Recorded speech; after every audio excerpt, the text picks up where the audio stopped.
बच्चों आप सब कैसे हैं। मैं आशा करता हूँ कि आप सब बहुत ही अच्छे होंगे। पहले वीडियो को लाइक कमेंट शेयर जरूर करिएगा आप सभी।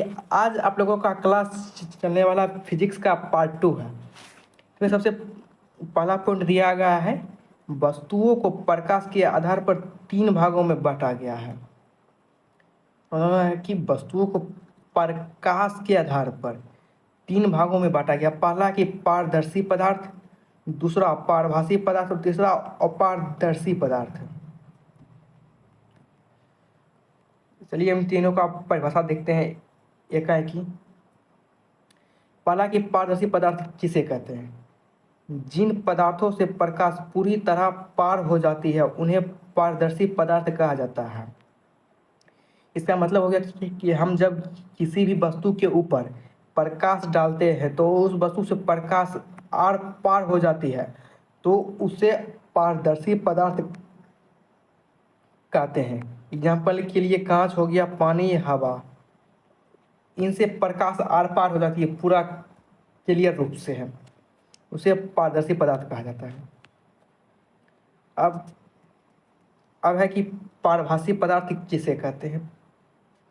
जिन पदार्थों से प्रकाश का केवल कुछ भाग ही पार होता है उन्हें पारभासी पदार्थ कहते हैं। एग्जाम्पल के लिए धुंधला कांच हो गया, तेल लगा कागज और कोहरा।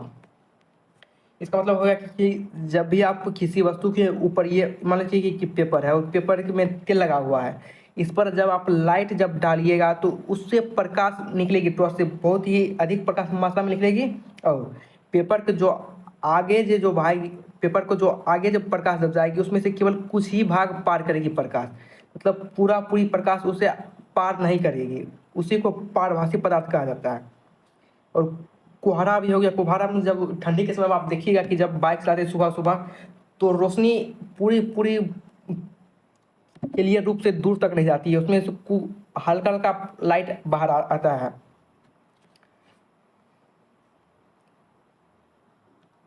अब है कि अपारदर्शी पदार्थ किसे कहते हैं? जिन पदार्थों से प्रकाश बिल्कुल पार नहीं होती है उन्हें अपारदर्शी पदार्थ कहते हैं। इसका मतलब है कि हम किसी भी वस्तु के ऊपर प्रकाश डाल रहे हैं और उस वस्तु से प्रकाश हमारी आर पार नहीं हो रही है तो उसे अपारदर्शी पदार्थ कहते हैं। एग्जाम्पल के लिए लकड़ी हो गया, पत्थर हो गया, लोहा हो गया, इन सभी से और भी एग्जाम्पल हो सकते हैं। यहाँ पे ईटीसी मान लीजिएगा, इन सभी से प्रकाश आर पार नहीं होती है, इसीलिए इसे अपारदर्शी पदार्थ कहते हैं। अब है कि प्रकाश के परावर्तन का नियम। प्रकाश का परावर्तन, जब किसी प्रकाश किसी सतह से टकराकर वापस लौटता है तो उसे प्रकाश का परावर्तन कहते हैं। इसका मतलब हो गया कि ये मान लो सतह है, सतह को एस मान लो है, और यहाँ से प्रकाश डाला, पी पर प्रकाश हो गया, यहाँ से प्रकाश डाला और यहाँ पे टकराया और फिर यह उसी माध्यम में लौट जाएगी, इसी को प्रकाश का परावर्तन परावर्तन कहते हैं।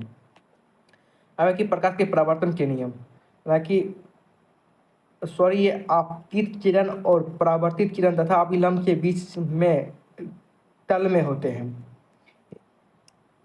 ये यहाँ पे आपतित किरण होंगे, आप सब ये बात ध्यान रखिएगा। सॉरी, यहाँ पे मिस टाइप हो गया लिखने में, यहाँ पे आपतित किरण होगा, आपतित किरण। दूसरा कि आपतन कोण और परावर्तन कोण आपस में बराबर होंगे। ये कह रहा कि आपतित किरण और परावर्तित किरण तथा अभिलंब एक ही समतल रेखा में होते, एक ही समतल, सम मिट गया फिर से, एक ही समतल में होते हैं। इसका सब फिगर से देखिए, फिगर से आप समझिए पहली बात। ये मान लो ए से प्रकाश आ रही है, यहाँ से ए से प्रकाश आ रही है इस तरह, और यहाँ पे टकरा कर उसी माध्यम में लौट गई, और ये जो बीच में एक मान लो अभिलंब बना, समतल रेखा पर अभिलंब माना जाता है एक।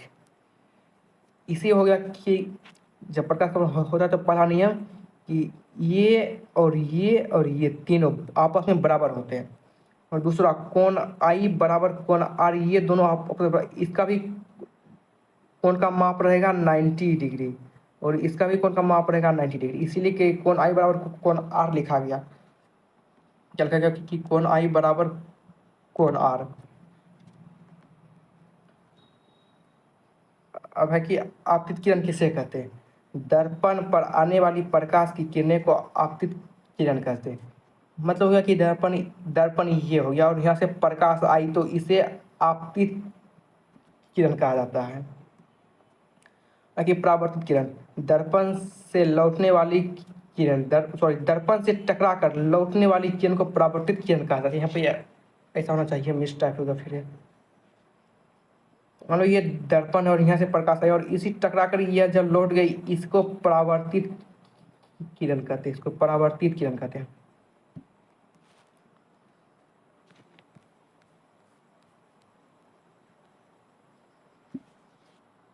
अब है कि अभिलंब दर्पण पर 90 डिग्री पर खींची गई रेखा को अभिलंब कहते हैं। जब ये जब प्रकाश का परावर्तन होता है तो बीच में जो मानता है ना अभिलंब, यह पूरा 90 डिग्री पर होता है, इसीलिए इसे अभिलंब माना गया है। वह कि आपतन कोण को कोण आई, आपतन कोण को कोण आई से भी सूचित किया जाता है। आपतित किरण और अभिलंब के बीच बने कोण को आपतन कोण कहा जाता है। ये हो गया आपतित आपतित किरण और बी हो गया परावर्तित किरण, और इन दोनों के बीच बने कोण को आपतन को कोण कहा गया, आपतन कोण, और इन दोनों के बीच को बने कोण को परावर्तन कोण कहा गया।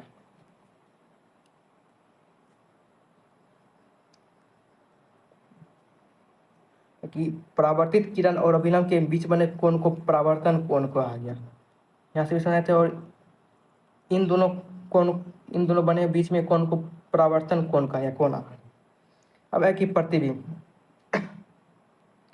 किसी वस्तु से आने वाली प्रकाश की किरणें दर्पण से टकराकर जिस जगह मिलती है या जहां से आती हुई दिखाई देती है उस वस्तु का प्रतिबिंब उस वस्तु सॉरी है उस वस्तु का प्रतिबिंब कहते हैं। यहाँ पे होना चाहिए, ये गलत हो गया यहाँ पे।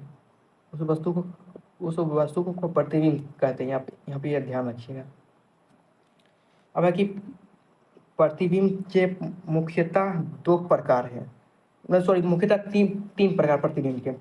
पहला हो गया कि वास्तविक प्रतिबिंब, दूसरा आभासी प्रतिबिंब, तीसरा और वास्तविक प्रतिबिंब। एक मिनट, सॉरी यहाँ पे दो ही प्रकार हैं, यहाँ फिर से टाइप हो गया। ये पहला वास्तविक प्रतिबिंब और दूसरा आभासी प्रतिबिंब, ये दोनों ही प्रकार हैं। ये नहीं है। अब है कि वास्तविक प्रतिबिंब किसे कहते हैं? जब प्रकाश की किरणें वास्तव में एक बिंदु पर मिलती है तो बनने वाले प्रतिबिंब वास्तविक प्रतिबिंब कहलाता है।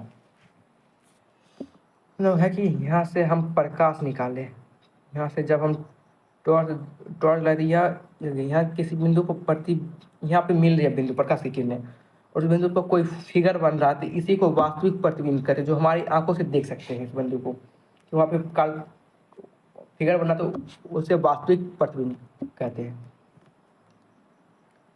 कि आभासी प्रतिबिंब को काल्पनिक प्रतिबिंब कहा जाता है। ये बात आप लोग ध्यान रखिएगा कि जब प्रकाश की किरणें किसी बिंदु से आते हुई प्रतीत होती है तो उससे बनने वाला प्रतिबिंब आभासी प्रतिबिंब कहलाता है। मतलब ये हो गया प्रकाश, यहाँ से जो प्रकाश की किरणें आएंगी तो यहाँ जो बनेगा प्रतीत होती है दूर से दिखने पर कि यहाँ से प्रकाश आ रही है, और इस वजह से जो प्रतिबिंब बनता है उसे आभासी प्रतिबिंब या काल्पनिक प्रतिबिंब भी कहा जाता है। वह कि समतल दर्पण चिकनी और चमकदार सतह वाले दर्पण को समतल दर्पण कहते हैं। समतल दर्पण चिकनी और चमकदार होते हैं। समतल दर्पण इस तरह बनाया जाता है, समतल दर्पण कहा गया इसे। बाकी समतल दर्पण के द्वारा बने प्रतिबिंब के गुण, प्रतिबिंब सीधा बनता है और प्रतिबिंब आभासी होता है। प्रतिबिंब आभासी मतलब कि काल्पनिक हो गया। वस्तु और प्रतिबिंब की दूरी सामान्य होती है।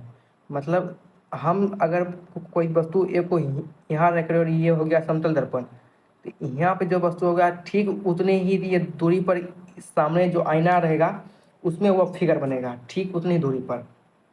प्रतिबिंब का आकार वस्तु के आकार बराबर होता है। जिसका आकार इतना अगर 10 सेंटीमीटर है मान लो इसका आकार, तो ये जो आईना में जो फिगर बनेगा इसका मात्र 10 सेंटीमीटर ही बनेगा। कि दायां भाग उल्टा दिखाई देता है, इसे पार्श्व परिवर्तन कहते हैं। मतलब हम जो आईने में जो दायां रखते हैं, अगर दायां हाथ उठाएंगे हम तो आईने में हमें बायां हाथ दिखाई देगा, इसलिए वह किसके कारण होता है, वह पार्श्व परिवर्तन के कारण होता है। उल्टा दिखाई देता है हमें, उल्टा हम उस समय। चलिए मिलते हैं अब नेक्स्ट वीडियो में। वीडियो को लाइक कमेंट शेयर जरूर करिएगा।